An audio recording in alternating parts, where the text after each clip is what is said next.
All right, guys. Oh, that's a scary looking smile you got there. Welcome to Oh, I another know. great episode.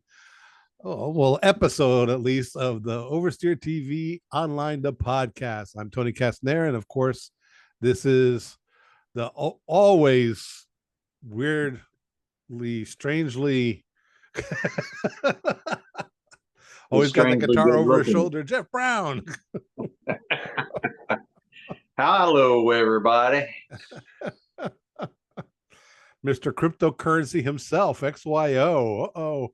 XYO. I'm going to have to go on Coinbase to see if I can pick up a few of those.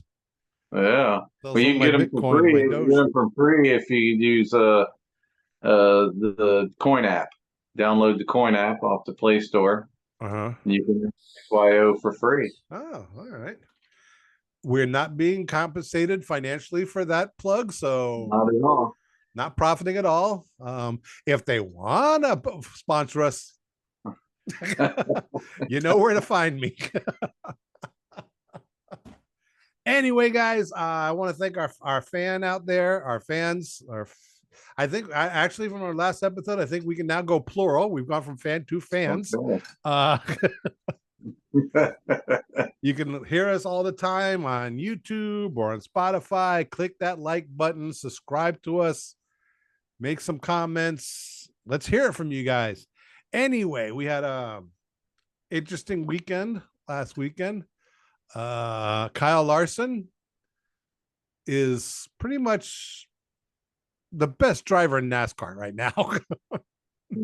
not it's not even close right now. In fact, I think part of his success is because I don't think the quality of the racing right now, it always goes up and down. You know how it is. There's sometimes you get an era with a lot of great racers, then it kind of drops. I think we're in a part now where you have a couple of, you pretty much have Kyle Larson's up here and the rest are mediocre. You know, I'm not saying they're terrible, but yeah, you don't have the Jimmy Johnsons or the, or the Richard Petty's going around today. There's nobody except Kyle Larson.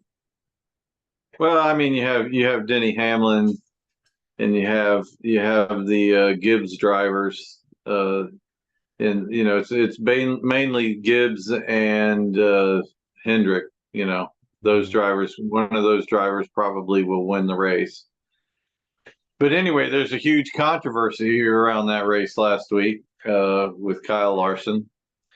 After the race, Denny Hamlin got out of the race car and accused NASCAR of favoring Kyle Larson, that they ran that race in order to let Kyle Larson win, which I don't agree with at all. I think that Kyle Larson had the right strategy. He had a great strategy going. Everybody else was playing a gas mileage game, and he didn't have to worry about gas mileage because he had plenty of fuel. And while everybody was conserving fuel, he had more fuel and fresher tires, which he may or may not have been the best driver or the best car on the track that day. But in that situation with the fresher tires and the more fuel, he could push his car, and he made the passes and he won the race. Right. Now they're claiming that NASCAR, through cautions and things like that, that would help Kyle Larson. And I watched the race and I didn't see any of that at all. In fact, the NASCAR is very careful to call a fair race most of the time, I would say. Yeah. And that's what they did. He just had the superior strategy. Yeah, that what I got out of it. I know that NASCAR sometimes has thrown yellows, not to give somebody an advantage, but to bunch the cars back up to put on a better show. That Right. I understand they've done. If they deny that, they're lying. But those mysterious cautions, debris cautions, and everybody's looking at a track and there's nothing out there. And I mean, they didn't do it for Dale Earnhardt Jr. No. And if there was one driver out there that you would think NASCAR would favor, Right. because he was the most popular driver and basically he brought the viewers in. Right. You could see when he retired, their TV ratings went down along with that. So and there's so many different things that happen during a race. There's really no way especially like NASCAR, can set it up so this guy is going to win. You don't know what's going to happen. You lose a lug nut. I mean, somebody Yeah. cuts in front of It's you not in pit like lane. professional wrestling where the Yeah, outcome is predetermined. yeah. You can't do that really in NASCAR, especially when they're doing 180, 200 miles an hour on a track. You can't do that. And Yeah. and you can say, oh, they're favoring it for this guy, but you got 40 some other drivers out there who are saying no, we're not going to let him win. So I can't see that happening. um Denny Hamlin's just probably frustrated. People get that way when you lose, and people say things, and plus Right. it gets attention. Controversy gets attention. Sure, It sure. sells tickets. Right. Right, and it got them a lot of posts and made clickbait for the websites and things like that. Right. I can understand that. I don't mind there being a little controversy, Yeah. but as far as them favoring Kyle Larson, I didn't see it. I watched the race. I didn't see any favoritism at all. Yeah, I was going. He just had back. his crew chief set him up with a superior strategy. Yeah. Just they pulled a Scott Dixon, so to speak. They just knew what to do at the right time. Went to pit. They were just smarter than everybody. That could have went bad. There could have been an unexpected caution somewhere. There could have been a wreck, and then everybody got up on the same fuel mileage, and then that strategy wouldn't have worked. But it just so happens that things fell into place for him, and he got the win. When you have the fastest car and a superior strategy, that equals a win. Yeah. It's NASCAR. I've got personally, I've kind of fallen off my following of NASCAR for a while because it just wasn't. It wasn't too interesting. I'm not too crazy about these stages and stuff like that. But I'm enjoying watching Kyle Larson race. To me, he makes me want to watch NASCAR just to see what he does out there. Denny Hamlin, as good as he is, Well, he always finds a way to choke there to lose the championship right at the end. Exactly. And I was a fan of both of the Busch brothers, but those guys are getting old. Their time is, they still every once in a while, show flashes of brilliance, but Kurt Busch retired, and that was because of the cars. Mm-hmm. They somehow went back to the old 1960s. The car will break the wall instead of the wall breaking the car kind of deal, and all that energy transfers to the driver. And back in the day, you had loose seat belts, and but now you're compressed in. Tight seat belts, your head restraint and all that. So what happens is your brain bounces around in your skull and gives you a concussion, and that's what put Kurt Busch into retirement, because they built a car that didn't have any crumple zones, as you would call them, and all that energy from a wreck would transfer right to the brain of the driver and cause a concussion. Yeah, but they've since changed their ways. I mean, I knew that a long time ago. They learned that lesson back in the 60s when they made those cars that were like tanks. They would hit the wall and the car would be fine, but the driver would be dead. Yeah. They said, well, maybe we should make it where the car dies and not the driver. I look back in the 60s and 70s, and I wonder how many of those drivers were like got severe concussions, but it was like, have a drink, be out there next week. Nobody knew about that stuff. Nobody thought about that stuff. The doctor look at you and he go, hey, how many fingers am I holding up? Thursday. Okay, you're good to go. Well, it's always they flash the light in your eye, and if your pupils don't dilate properly, then you've got a head injury. Right. They've always known that. But, for the concussions at the beginning, they might notice that, but by the end of the week, you think you're fine, but you're really not. I was thinking about who was Nelson Piquet? He was a 3-time world driving championship. Then later on, he got in this really bad accident. I think it was something like they measured like 60 G's when he hit a wall, and he was out there, right? Like 2 weeks later, he was out there racing it. And then after he retired, he goes, after that accident, you know, he goes, I would get blurred vision out there in the track and everything, and I just wasn't the same guy. And they're like, well, why'd you go out there? And he goes, I'm a race car driver. That's what I do. Nobody told him to stop. And that was back before they had all these, the medical teams and Formula One had their all outside doctors and everything like that. So you had a guy there with blurred vision out there racing in a Formula One race, and nobody cared. Yeah. Now you got the concussion protocol, Right. that if they even suspect a concussion, they'll hold you out, even if there's no signs of concussion. Yeah, all fallout from the NFL when the NFL started getting really bad press of all their old players when they're hitting 60, all of a sudden getting dementia and causing all kinds of problems. And oh, you think maybe 20 years of hitting your head against each other is going to cause some problems down the line. Let's run head on into a wall, So, anyway, stick with NASCAR. Next week they're in Virginia at Richmond. Yes. Virginia is for lovers. Pardon me? Virginia is for lovers. That's their motto in Virginia.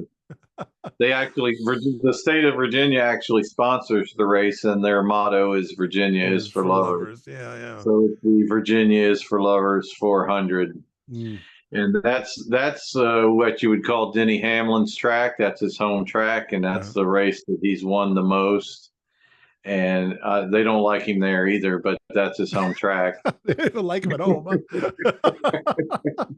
And I would say right now, Denny Hamlin is the favorite to win that race, because that is literally, they should name that track the Denny Hamlin Richmond, 400, because he's won that race so many times. And he dominates it, basically. So I would expect that he would go into that race being the favorite. Probably. Besides Kyle Busch and Ryan Blaney. Now, Ryan Blaney also got out of his race car last weekend and agreed with Denny Hamlin that NASCAR is favoring Kyle Larson, which I kind of find hard to believe, because Ryan Blaney's won like 2 races in the last couple of weeks. And if they were really favoring Kyle Larson, I guess he wouldn't have won those races. Kyle Larson would have won, but whatever. They're race car drivers, and they like to cry. Yeah, well, if they don't win, they get out and they're going to blame everybody but themselves. It was the mechanics' fault. They didn't build the car right. Well, NASCAR is favoring this guy.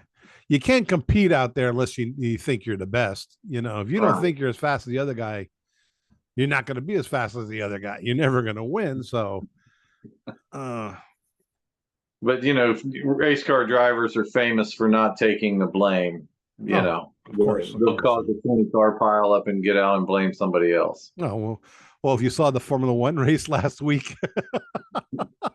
I'm glad we started with NASCAR, because this Formula One race has got me all upset. I am heated. I'm spitting nails over here, man. I am pissed off about this Formula One race. I was pissed off when I watched it, and I'm still pissed off. What are you pissed off about? I'm pissed off about Oscar pissed off whatever his name is. Piastre. He did not win that race. Piastri did not win that race. He was given that race. And any self-respecting race car driver would have handed that trophy over to his teammate and said, I'm sorry, you got robbed. This was not what racing is all about. This is if I was Lando Norris, I would be looking for a new team right now, because that was just wrong. The whole thing was wrong. Let's just go over exactly what happened. Piastri was leading the race handedly by maybe 4 or 5 seconds from Lando Norris, both on Team McLaren. And McLaren's strategy was, when it came to the first round of pit stops, their tires started going off, like with everybody else. And they decided, we're going to bring in Lando first. And by bringing him in first, it guaranteed that when the pit stops came around, he would be ahead of Piastri, his teammate, because he'd have the fresher tires going back out there while Piastri's struggling with the older tires. They did that. So so Lando can go out there, see how the track's going to react to the different compound.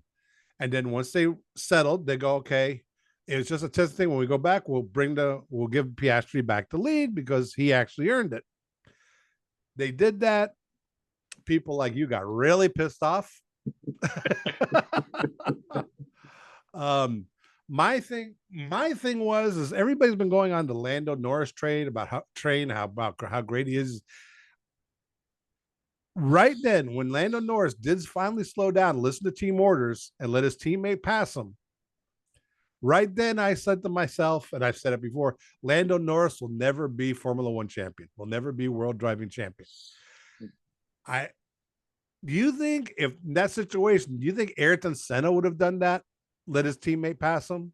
Michael Schumacher, Niki Lauda? He'd be going, sorry, I can't hear you. Sorry, I can't hear you. My radio, I can't hear. Lauda would have said, no, I can hear you. I don't care. Okay.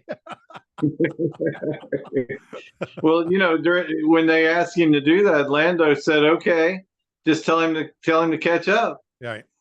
Yeah. It wasn't a situation where Piastri was right on his tail, saying, hey, I'm faster, let me by. Yeah. No, Lando was way ahead by several seconds, and he was gaining time. He was not losing time to Piastri at all. They were telling Piastri, do these lap times so you don't tear up your tires, and then Lando let you pass, and then you guys will get a 1-2, which they ended up doing. Right. Yeah, I understand your feelings. I understand that. Yeah, but you don't. The leader of the race, his teammate, slowed down. Yeah. Mm-hmm. I mean, by a lot, he slowed down to let his teammate go by and win the race, and that's not racing, in my opinion. Yeah. I would be ashamed to take that trophy at that point. If I was Piastri, I would be like, no. Yeah. We're not. Years ago, Formula One allowed team orders like that going on, no problem. But then I forgot what it was. Some other situation similar to that happened, and so they said, "Okay, we're going to ban team orders. We're going to be listening to the radio. If you tell a driver to slow down, you'll be penalized to let another guy pass him." So everybody said, "Okay," and so Ferraris and a couple other teams, they still did anyway. Instead of just saying slow down, they'd give like, "Okay, plan C." Plan C said code words, and it happened, and Formula One couldn't do anything about it. So they said, okay, well, let's let it happen anyway, because they're going to do it anyway. There's no way to stop it. There's no way to police it. One thing I always try to remind people in Formula One, like any professional sport, it's a business. And yes, you want your driver to win the World Driving Championship, obviously. But for a team, it's more important to win the manufacturer's championship. That's where the money comes from. All the payout, all the millions, the hundreds of millions of dollars comes from team points, not driver's points. It's nice when the driver wins a championship. You probably get some bonus with sponsorships and be able to get, better sponsorships, better programs. But when it comes down to it, the money comes from the team championship. And McLaren's main job that Sunday was to make sure they come in 1-2 to get those points. All right. And so they're going to do what's best for the team, not for the driver. Well, I'll tell you where Norris made a mistake was when they told him the first time to let Piastri go by. He should have immediately at that point let him go by. Right. Yeah. Then he would have fulfilled his obligation to the team because he had the faster car at that time. Yeah. So all he had to do was let Piastri go by, let him get a second, stay within that DRS zone, and then go back the next lap and pass him back again and say, do you want me to let him back by again? Yeah.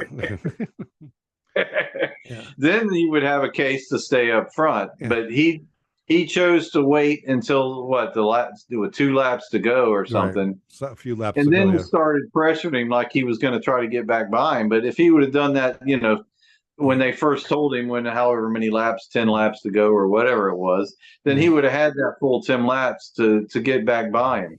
And then what is the team going to say there? Yeah, that's the other thing. I'm not a big fan of Lando Norris is because you look at some of the great drivers. You look at the Lewis Hamiltons, the Max Verstappens. You listen to the radio when they're talking during the race, and their team, their boss will tell them, "Hey, we might want to do this plan," and Hamilton or Verstappen or Alonso go, "No, I want to do this instead." They're Yeah. thinking while they're racing. They got their head. Right. They know what's going on, and it's up to them. Lando is going, okay, what's the plan? Okay, I'm going to do that. He never tells the guy, no, I want to do something else. No, let's do this. Let's do that. He just, and then he follows whatever the team orders are, and then he complains when it doesn't work out for him. Where Hamilton, the champions, they're all like, hey, this is my car. I'm in the car. Is what I say goes. They don't pay, if it works out, fine. If it doesn't, it's him. Well, Lando being in second place in the points, he's the one that has the best shot right of taking over that drivers' championship lead. Mm-hmm. So, that's another reason why he should have stayed up front because, he's the only one at this point that has a chance to overtake Verstappen for that championship.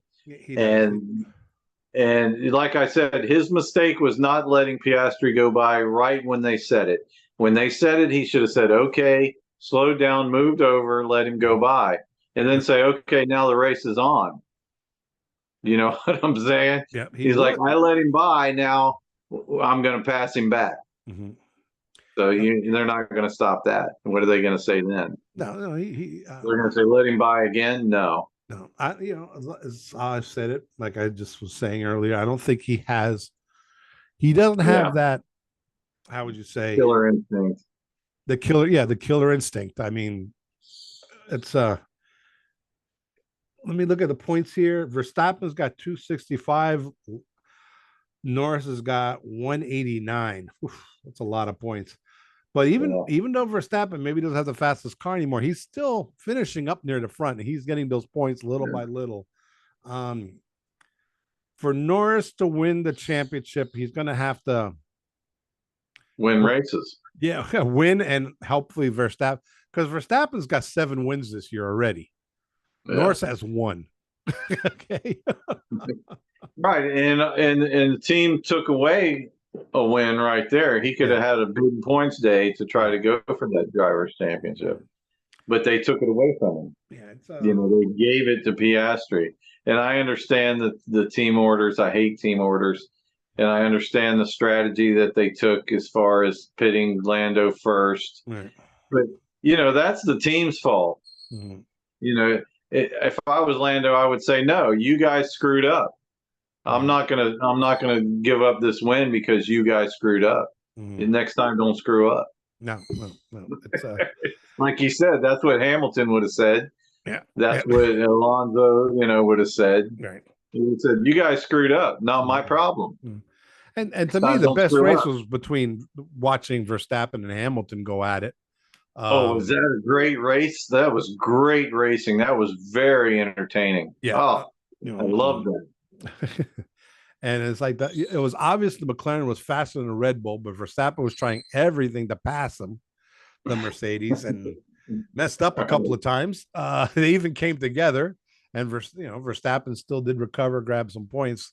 But what a great race those two put on! Yeah. I mean that was worth the price of admission right there. Yeah, and I'm really looking forward to this. This weekend's one of my favorite races, Spa.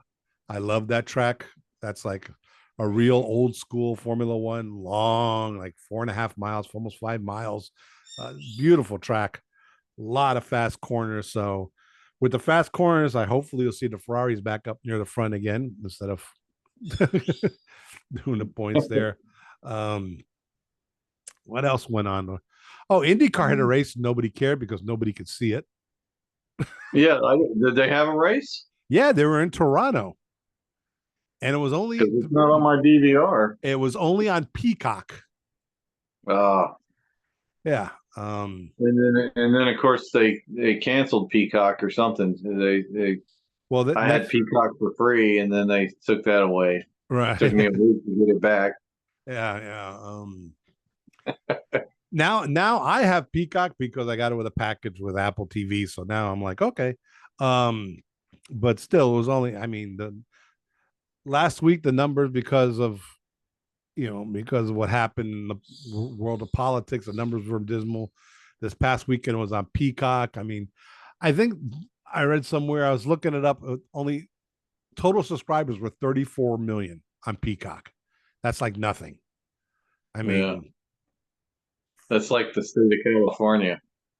yeah. I think that's actually the population of the state of California. Probably. And I saw the race. I watched part of it, and it wasn't that interesting, except for at the end where they had that massive pile up with a few laps to go, and everybody's complaining that they're showing a yellow faster, and Santino Ferrucci got airborne and flipped in the air and everything. If it wasn't for that, everybody was okay. Thank you.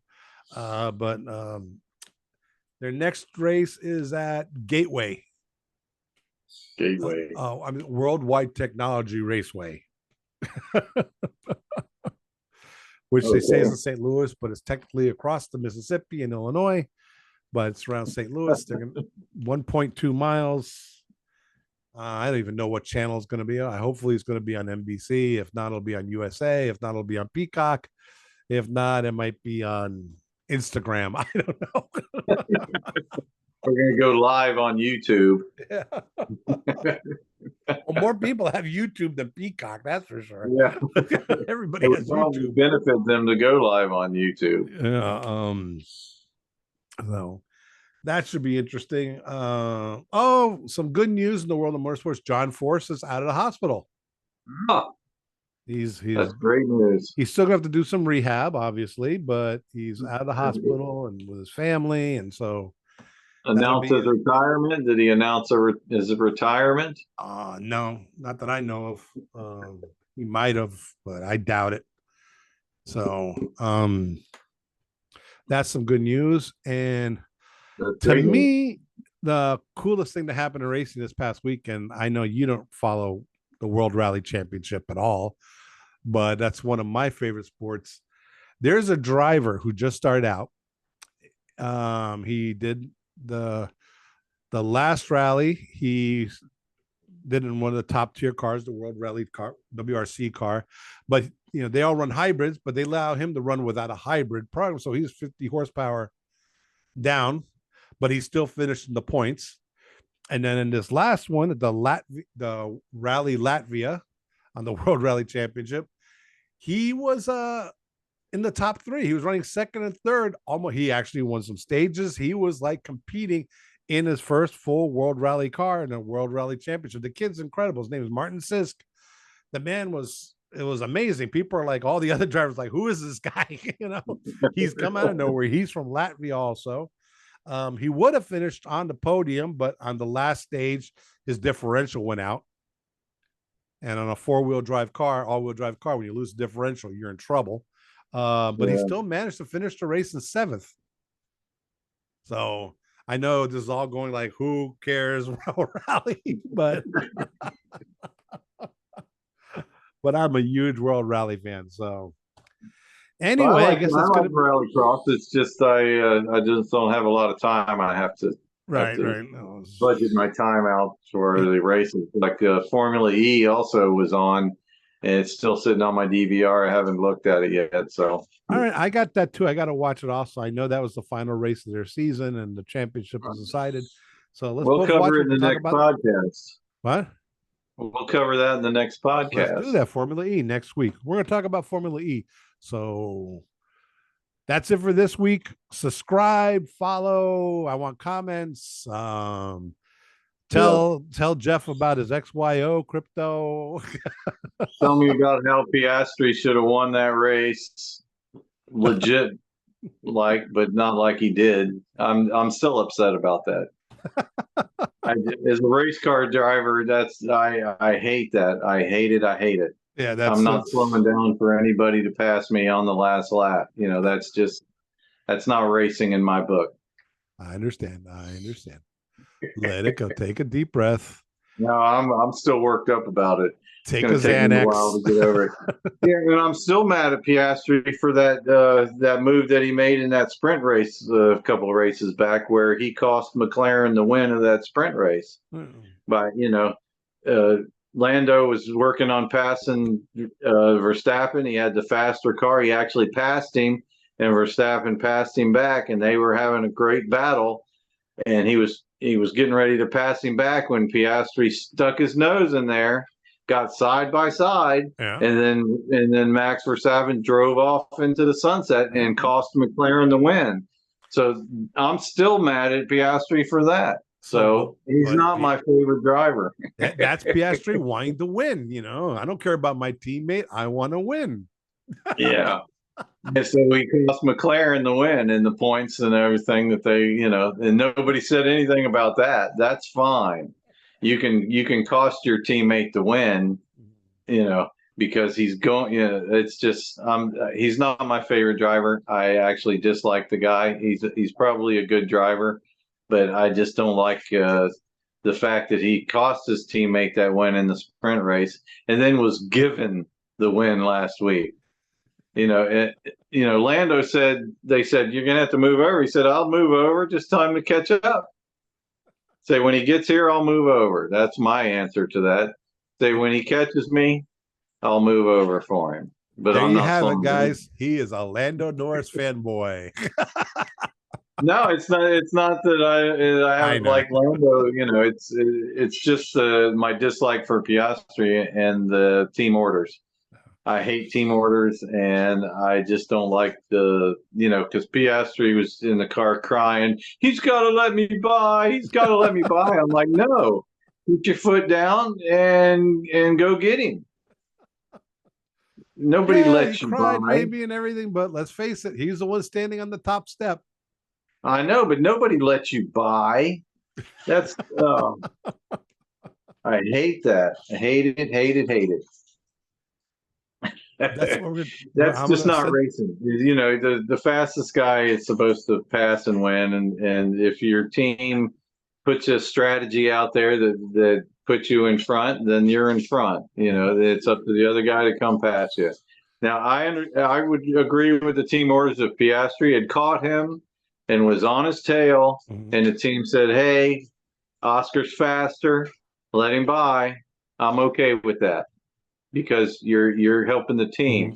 But to sit there on that long straightaway, what did he slowed down? He almost stopped the car to let him by. I mean, come on. That's not racing. That is not racing. I understand. I feel your pain. I feel your pain. I feel your pain. I did not have sex with that woman, Miss Lewinsky. Maybe if you complain enough, Lando will give you that reach around. It didn't matter if it was Lando or anybody else. It's just I don't agree with that. Yeah. I don't agree with it. The team. I understand it doesn't look good. I'm not crazy about it either. But I've been waiting for this podcast just so I could vent. I'm like, I can't wait for this podcast. You should have told me. I would have led with that. Well, no, I'm glad we led with the NASCAR, because that gave me a chance to build up my anger. Okay, so all you Oscar Piastri fans, it's Jeff Brown. Let me know how wrong I am. Direct your hatred to that guy. I'm just not wrong. This guy the over team here screwed up, and the team should have paid the consequences, not Lando. This guy. All right, we've come to the end of our show. The I Hate Oscar Piastri podcast. That's been Jeff Brown. I'm Tony Castanera. Like, subscribe. Let's hear your comments, everybody. Take it easy. See you next week.